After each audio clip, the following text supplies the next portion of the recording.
మహాదేవ శ్రీమాత్ర నమః. Welcome to our channel.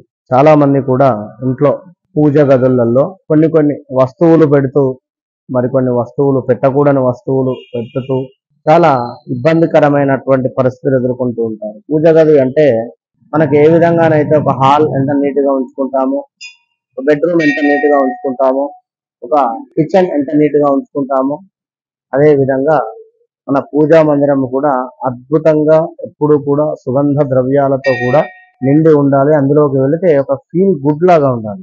ఇంకొక 2 నిమిషాలు కూర్చోవాలి అనేటువంటి భావన రావాలి.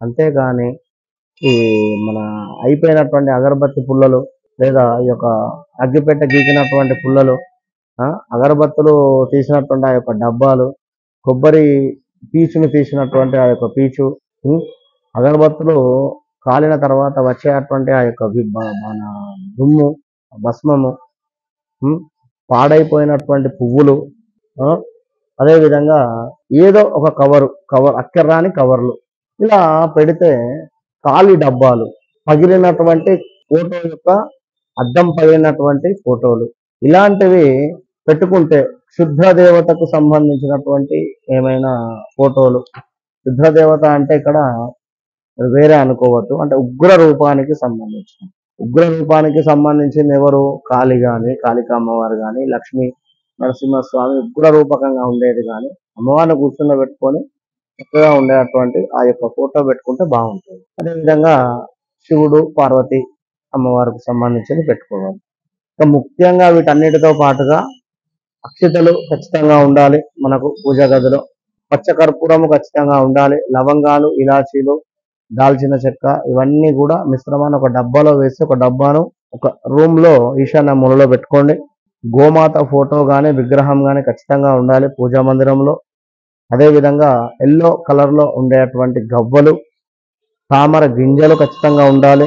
ఇంకా కవ్వము ఉండాలి, సాలగ్రామము ఉండాలి, పచ్చకర్పూరం చెప్పుకున్నాం ఒకటి, మరొకటి చిత్రం ఉండాలి, చామరం ఉండాలి, శంఖము ఉండాలి, చిట్టి గాజులు అంటే అమ్మవారికి ఎంతో ఇష్టం, చిన్న గాజులు కనుక చిట్టి గాజులు ఉండాలి. ఇంకా గురువింద గింజలు రెడ్ కలర్ లో ఉంటది కదా, అవి ఉండాలి.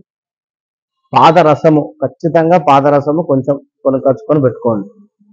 గంధపు చెక్క, ఒరిజినల్ గంధపు చెక్క. మొన్న ఈ మధ్యలో నేను ఏదో పూజా సామాగ్రి సెంటర్ లో తీసుకున్నా, అసలు అది ఎంత రాకినా కూడా రావటం లేదు. అది ఎంత డూప్లికేట్, చాలా గట్టిగా ఉన్నది. అది అలా కాకుండా ప్యూర్ గంధం చెక్క పెట్టుకోండి. గంగా జలము ఉండాలి. వెండితో తయారు చేసినటువంటి పుష్పాలు ఎన్నో కొన్ని మన స్తోమతకు ఒకటైనా మంచిది.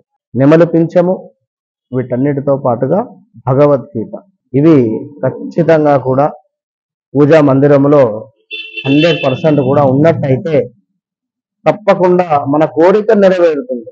మనము పదే కోరుకుంటూ ఉంటాం కానీ ఇవన్నీ కూడా భగవంతునికి మనల్ని దగ్గర చేసేటువంటి వస్తువులు కనుక ముందు మీరు భగవంతునికి దగ్గర అయ్యేటువంటి ప్రయత్నం చేయండి. ఓకేనా? All the best.